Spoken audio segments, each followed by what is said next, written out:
नमस्कार मित्रांनो, आज आपण या व्हिडिओमध्ये वटपौर्णिमेची पौराणिक कथा पाहणार आहोत. प्रसिद्ध तत्ववेत्ता अश्वपती हा भद्रा देशाचा राजा होता.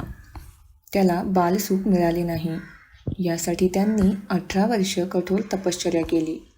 त्यानंतर सावित्री देवींनी कन्यादानाचे वरदान दिले. त्यामुळे जन्म घेतल्यानंतर मुलीचे नाव सावित्री ठेवण्यात आले. मुलगी मोठी झाली. ती खूप रूपवान होती. योग्य वर न मिळाल्याने राजा दुःखी असायचा.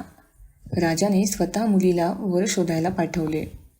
जंगलात तिला सत्यवान भेटला.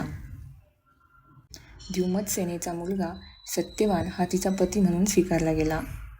ही घटना कळल्यानंतर नारद ऋषींनी अश्वपतींना सत्यवानाच्या अल्पायुष्याबद्दल सांगितले. आईवडिलांनी खूप समजावले, पण सावित्री तिच्या धर्मापासून हटली नाही. ज्याच्या जिद्दीपुढे राजाला नतमस्तक व्हावे लागले. सावित्री आणि सत्यवान यांचा विवाह झाला. सत्यवान अत्यंत सद्गुणी, धर्मनिष्ठ आणि बलवान होता. आईवडिलांची पूर्ण काळजी घेत असे. सावित्री राजवाडा सोडून जंगलातल्या झोपडीत आली होती. सत्यवानाच्या मृत्यूचा दिवस जवळ आला. नारदांनी सावित्रीला सत्यवानाच्या मृत्यूचा दिवस आधीच सांगितला होता. जशी जशी वेळ जवळ येऊ लागली तशी तशी सावित्री अधीर होऊ लागली. तिने 3 दिवस आधीच उपवास सुरू केला. नारद मुनींच्या सांगण्यावरून पितरांची पूजा केली.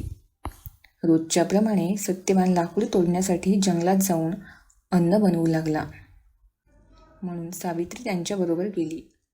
सत्यवानाच्या मृत्यूचा दिवस होता.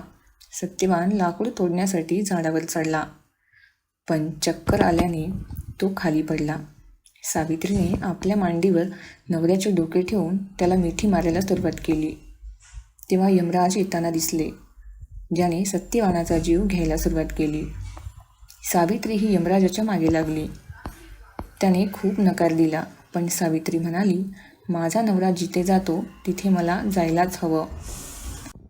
वारंवार नकार देऊनही सावित्री मागे पुढे चालत राहिली. सावित्रीची निष्ठा आणि पतीची भक्ती पाहून यमाने तिला 3 वरदान दिले. एक वर म्हणून सावित्रीच्या आंधळ्या सासू सासऱ्यांना डोळे दिले. दुसरे वर म्हणून तिला हरवलेले राज्य दिले. आणि तिसरे वरदान म्हणून सावित्रीने संतान प्राप्तीचे वर मागितले. कोणताही विचार न करता यम प्रसन्न झाला आणि तथास्तु म्हणाला. वचनबद्ध यमराज पुढे सरकू लागला. सावित्री म्हणाली, भगवंता, मी एक सद्गुणी पत्नी आहे आणि तू मला संतान होण्याचे वरदान दिले आहे. हे ऐकून यमराजाला सत्यवानाचा प्राण परत करावे लागले. सावित्री त्याच वटवृक्षाजवळ आली जिथे तिच्या पतीचा मृतदेह पडला होता. सत्यवान जिवंत झाला.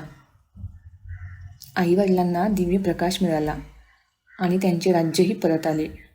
अशा प्रकारे सावित्री आणि सत्यवान दीर्घकाळ राज्याचे सुख उपभोगत राहिले. वटसावित्री व्रत पाळल्याने व ही कथा ऐकल्याने व्रत करणाऱ्याच्या वैवाहिक जीवनातील सर्व संकटे दूर होतात. तर ही माहिती तुम्हाला कशी वाटली? व्हिडिओ आवडला असेल तर अशाच नवनवीन माहितीपूर्ण व्हिडिओसाठी चॅनलला सबस्क्राईब करा. धन्यवाद.